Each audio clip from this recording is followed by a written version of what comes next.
Welcome, guys, to the Live Well, Love Strong podcast. I'm here today with a guest that I'm really excited about. Her name is Peggy Chipkin, and she is a family nurse practitioner and someone who is an expert in homeopathy. And so, we're going to talk a little bit about health and wellness today. Peggy, thank you so much for coming. You're welcome. Thank you for having me. I'm so glad to have you. I want to give just a little background information about how you and I know each other or how we connected. It's been almost 14 years, 13 years. Um, we were in New Orleans taking Feldenkrais lessons, which is a lot like ABM, guys. So we had a podcast on the Anat Banyol method. Feldenkrais is the same thing, just a different name. And so we were taking Feldenkrais lessons from a really wonderful lady in New Orleans. And we were having all sorts of issues with Mary Elizabeth's tummy and her gut. And she was crying all the time. And we just weren't getting a lot of relief from the mainstream medical community. And so Ellen said, have you ever tried homeopathy? And I had never heard of it. And so we found Peggy. Peggy lives in California and was already helping families like ours. And so we were really lucky to have found her, and she helped me work with Mary Elizabeth with really great success on kind of calming down her little system and her tummy and some other things that we'll talk about later. But that's kind of how we found Peggy. And I emailed her a couple of months ago and told her what we're doing and said, your knowledge and expertise and wisdom would be invaluable for our community. And so I'm just so glad that she's here. So Peggy, what is homeopathy? What actually is it? Homeopathy is an alternative medicine, meaning it follows different principles, kind of broader principles than standard medicine. Um, we actually try to go to the source of what's going on. So while we look at the symptoms that may be happening, and they can be emotional, physical, or mental, um, we try to go deeper and find out more about the nature of the person and give a holistic treatment, which is very individualized. That's a big difference from standard medicine. Whereas if a child has an ear infection, they start with usually one antibiotic and there's a couple more if that one doesn't work, but that's not many.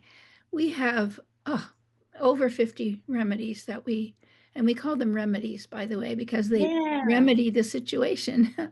um, we have over 50 remedies, maybe even more, depending on the person and how they exhibit their symptoms and their reaction to their symptoms. Their a mental and emotional state during the symptoms is one way to look at it. That can all work with ear infections. And it's interesting that you asked me that. I was supervising a nurse practitioner in training many, many years ago, and we saw a child with an ear infection, and I prescribed a remedy, a homeopathic remedy, and she asked me afterwards, "Aren't you afraid not to give antibiotics?" And I told her a story about a child that we had seen in one of my classes who had had ear infections and antibiotic and one after the other until finally one day she showed up with all the symptoms that she usually had, but the ears were clear and it was in her kidneys, which means, and this doesn't happen often, but it's a possibility that I'm so aware of, it had gone much deeper in her system because the kidneys are quite important in Mhm. our being alive and functioning. At Yeah. any rate, long story short, I told her this and I said, I'm more afraid to give the antibiotics. So, Yeah. No, that's so true. Mary Elizabeth has only had antibiotics twice in her entire life, and one of them was amazing. for a surgery, pre-surgery, and it was required. And Yeah. so we have managed to treat things like that with homeopathy and or other alternative ways. So I'm glad that you mentioned that.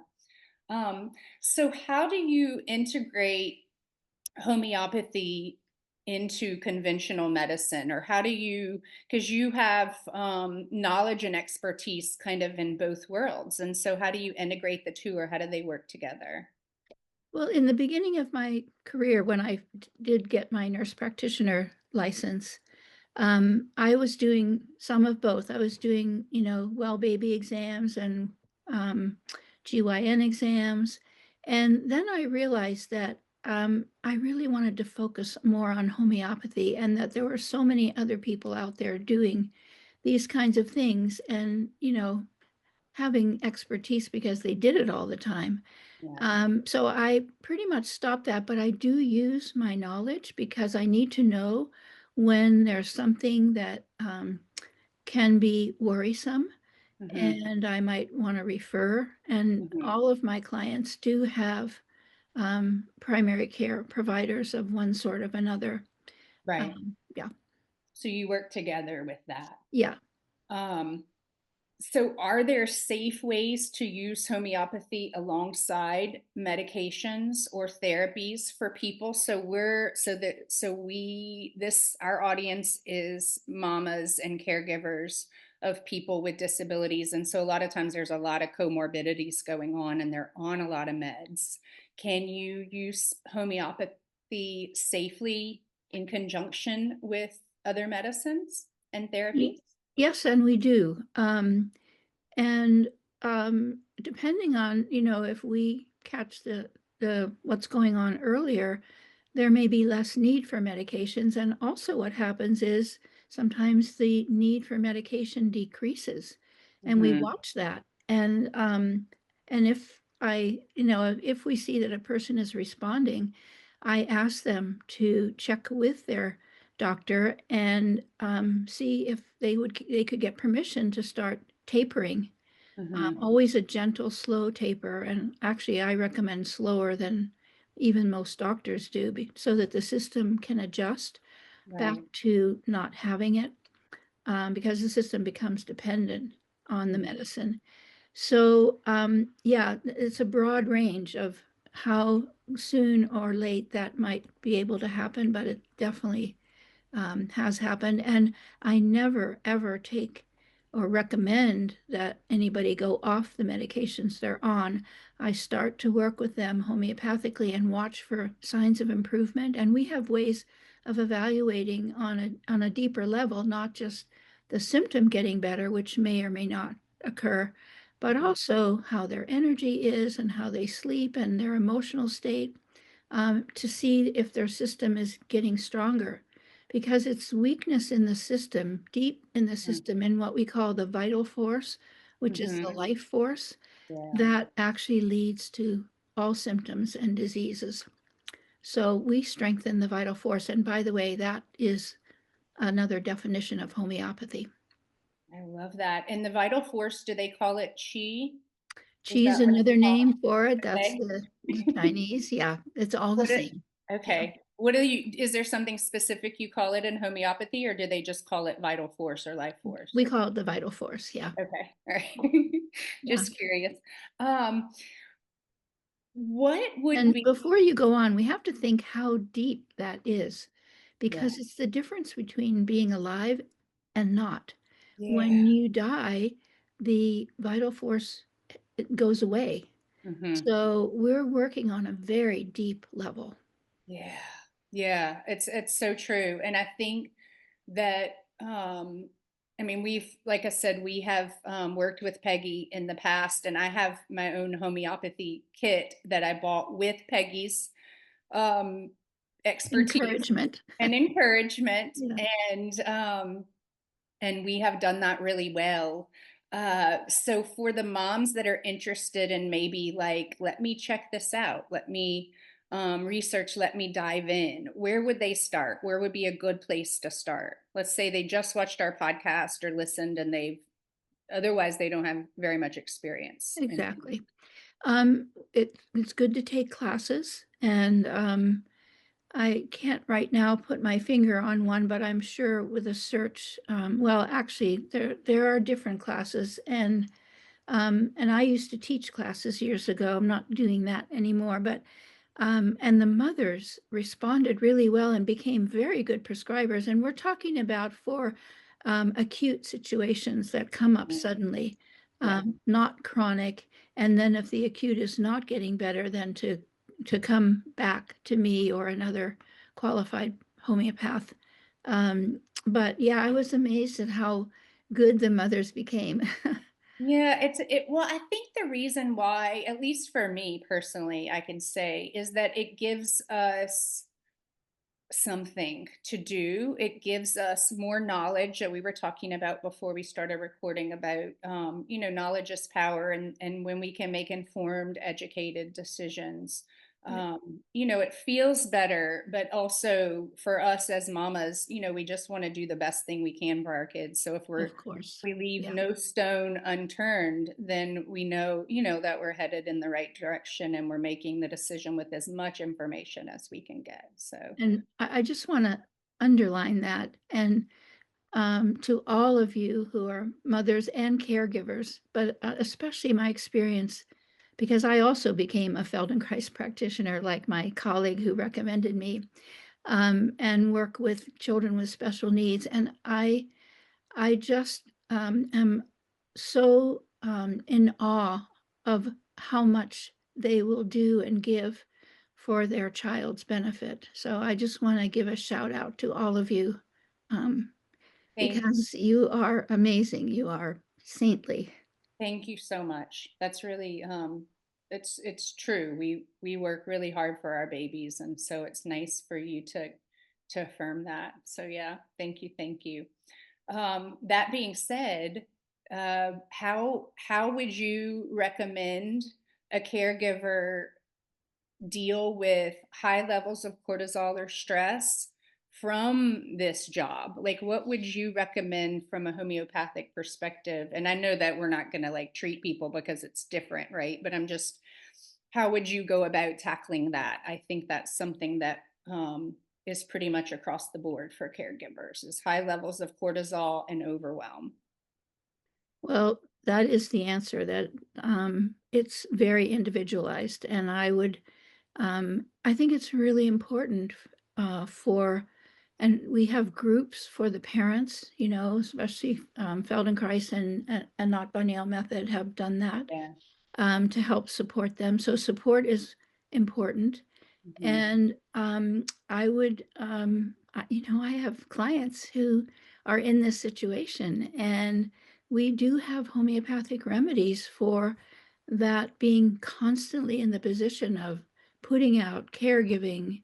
And it's not just mothers, it's Right. nurses, it's, Yeah. people in many, many fields. Hmm. Um, and so we work, with them as that with that being one of the main Yeah. focuses, foci. Yeah, Yeah, definitely. So, but you would do it individually, like the same way that you tackle everything else. You would absolutely. say, all right, Yeah, to do just it's not like, as we said before, it's yeah, not like allopathic medicine where, okay, you give anti-anxiety drug, or right. something Yeah, like that, which by the way, that's another subject.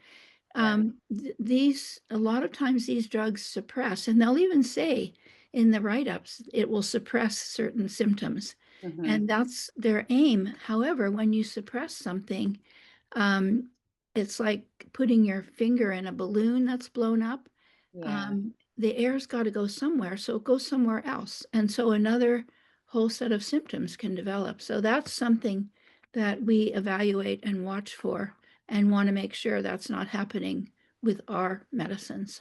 Yeah, I love that. I want to just share a little quick story about when I was working with Peggy once when Mary Elizabeth had a fever as a little. And, fever medicines suppress Yeah. the temperature, but they also suppress the immune system response, which is the healing. And so Peggy and I had a whole conversation about that. We kind of nerded out a bit, like she really went into depth with me about like what is the mechanisms going on in our body when we have a fever, and then what happens when we give Tylenol, when we give ibuprofen or acetaminophen, um, versus letting it play out to a as long as it's safe kind of thing. And so Well, Peggy, I have to interrupt you. We don't let it play out, and not let it play especially out, but we don't want it to get high, like especially over over like 102, 102.5. I was about to say you told me 102.5. Yeah, Yeah. but so we don't let it play out. We give a homeopathic medicine to Right. help Yeah. the body Yeah. because fever is one of the ways that the immune system uses to fight the infection. Yeah. So the antibiotic will kill the bacteria, but it's not going to strengthen the immune system. It Mhm. actually might give it a chance to kind of regroup, but it might weaken it. Could you share a story or an example in your practice where homeopathy has made a difference in someone's daily life? Um, Like a little anecdotal. Gosh, I have many. And by the way, that's what I look for. Not just a symptom or an emotion getting better, but how are they living and is their quality of life improved? Yeah. Uh, I'll tell you one story. I had one man who was a salesman, and he Mhm. was in for his follow-up. And in that follow-up, I said, "Okay, we're going to go increase the potency now of the remedy because we, unlike allopathic medicine, we go up in potency to match the person that they're doing better, rather Mhm. than going up because the drug isn't working." Right. Yeah. At any Yeah. rate, things are funny. They work like this, and sometimes they're instantaneous. He walked out at the end of our session, and in 5 minutes, he knocked on my door, and came in, and he said, I just got a big promotion." So so, and financial is a part of it too. Yeah. Yeah. I have one woman I've been working with for quite a while, and when we first started, she was, um, you know, she had a reasonable paying job, but she was just kind of making ends meet, Mhm. and and then she had some other symptoms which I won't go into, and I based the remedy mostly on that. And she, not long after, she got an inheritance, and um, she now, has enough money to do what she wants, and she's so very generous with it too. It's not, there's so many aspects to consider, like whether a person, for instance, has whether their mental capacity Mhm. improves and they're Mhm. very smart, but how Mhm. are they using it? Are they a criminal, and using it to rob banks, which Right. is not what we want? Or are they someone who is, a caring, giving person in society? Yeah. So I guess those are a couple of experiences. The other thing about this, which was kind of interesting, is she had a big fear of babies. She had no Mm. children of her own, but there were nieces and nephews, Yeah. and she this took a while, but I remember there was one holiday when the family was together, and she reported that she loved holding the baby. It was a Oh. fairly new baby, so just these little things that you wouldn't think of, Mm. her main symptom was allergies, which, by the way, are doing really well That's on fascinating. remedies. And Yeah. she would go into not just the allergies, but when the season, like now, started to be rainy and cold and wet, she would go into a severe bronchitis and Mm. need antibiotics. And Mhm. now that's not happening at all. Um, Love that. she Because her life manages force them. is stronger, so she's Yes, not succumbing to that. Yeah. exactly. Yeah. Yeah. I love that. What should people know before trying homeopathic remedies? So let's say we have those people that are go-getters, and they just want to jump right in? Is there anything that they should know before trying Well, that? sometimes it's surprising to people that there are a few things that can antidote, weaken the remedies. And the big one is coffee, which is true for most people. Hmm. So, if someone's going to have a really hard time getting off coffee, it might slow things down. And Hmm. I've had a few occasions where we just couldn't make the remedies work. Right. But I have also worked with people who have to keep drinking coffee, and sometimes their desire for coffee evaporates over time. Yeah. So what else? Coffee. Dental work. Dental work also, but you can't not do dental work when it's Right. needed. So we try to time it. Hmm. And if it does antidote, then, we come in again, work with Hmm. the remedy. Hmm. Uh, I think the other thing is finding a practitioner who's experienced what we call classical or even Hahnemannian. Hahnemann was the founder of Yep. homeopathy. He was the medical doctor in Germany who was dissatisfied with the results he was getting with standard medicine and just went into deep study and found himself studying substances that that when used in the way the manufacture them, the way the pharmacies, special pharmacies Hmm. manufacture them, that he was able to help people. And Yeah. the interesting story is he had been a doctor in the war area and saw a lot of malaria and a lot of use of quinine. So the first medicine that he tested was quinine. And this will tell you a little bit about how the medicines work. So he was relatively healthy Hmm. and very smart. And he decided that he would take doses of quinine. He didn't have malaria. And he Hmm. took enough doses. And suddenly he began to have all the symptoms of malaria, the fever, the chills alternating. And Yeah. he realized he was onto something. Hmm. Um, but he, down the line, he realized that he didn't want to um, make people go through such intense symptoms. So Hmm. he began to dilute um, the Mm. the substance. But then he reached a point because he was physically diluting it where that wasn't strong enough and no longer helped. Mhm. Then he developed, and this is the part that especially medical people have a hard time with, what he called succussion, which was actually pounding the substance in a vial against a surface. And Mhm. that released the healing powers so that we could have very dilute, which is why homeopathy can be very safe, Mhm. but also very strong medicines. That's And that fascinating. particular medicine saved my daughter's life. And that's another thing. She had a very severe infection. She was in Thailand, and they were thinking they would have to do surgery. And I had sent her with a kit, remedy kit. And she was able to not have the surgery and be well enough to come home.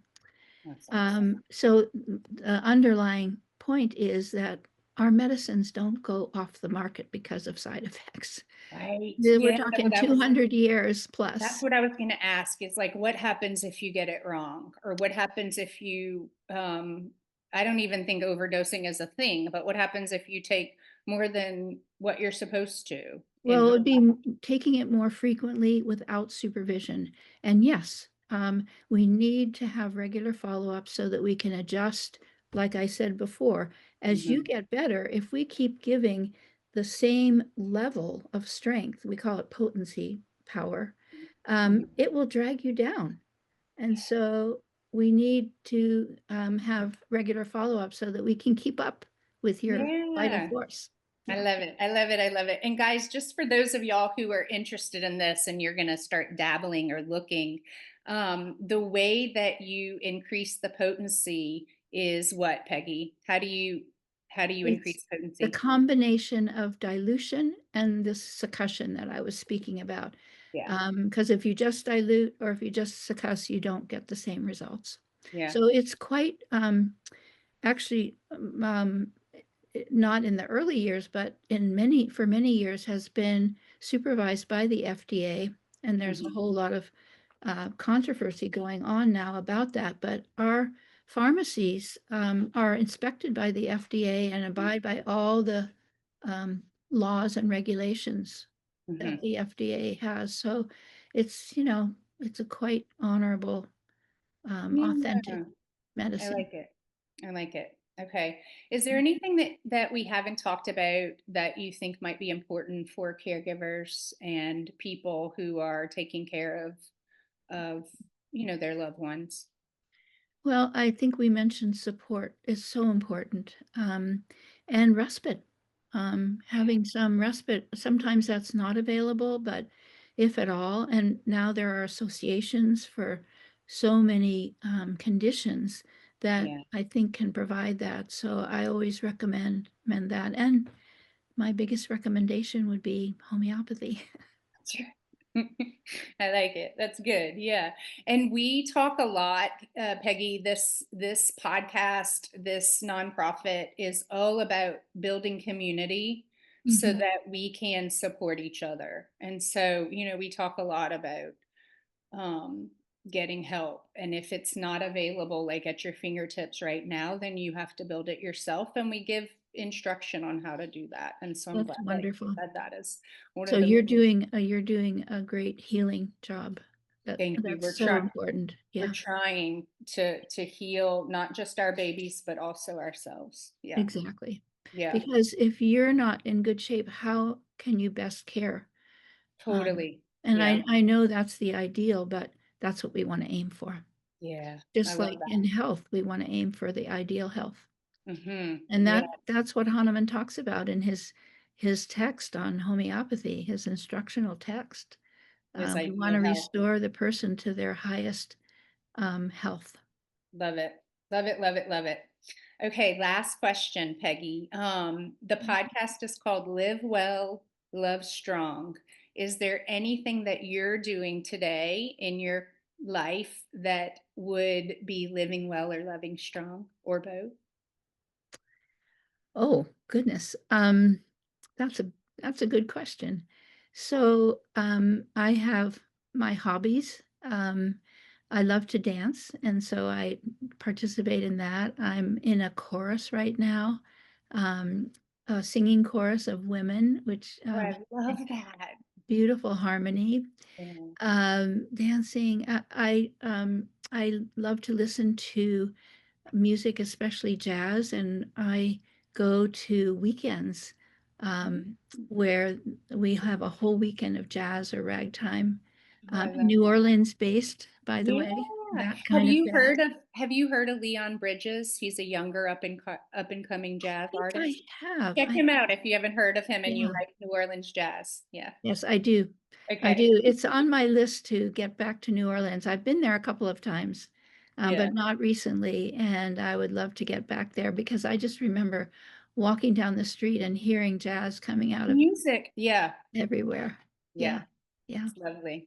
Okay. Well, thank you, Peggy. I really appreciate your time and your wisdom and your expertise and your beautiful heart. So thank you so much for coming on and sharing your knowledge with all the mamas and other caregivers out there. Well, you're very welcome. And again, thank you for having me. And I want to say back at you for what you're doing and your beautiful heart. Thank you so much. Okay. Take care. Thank you. Bye bye. Bye.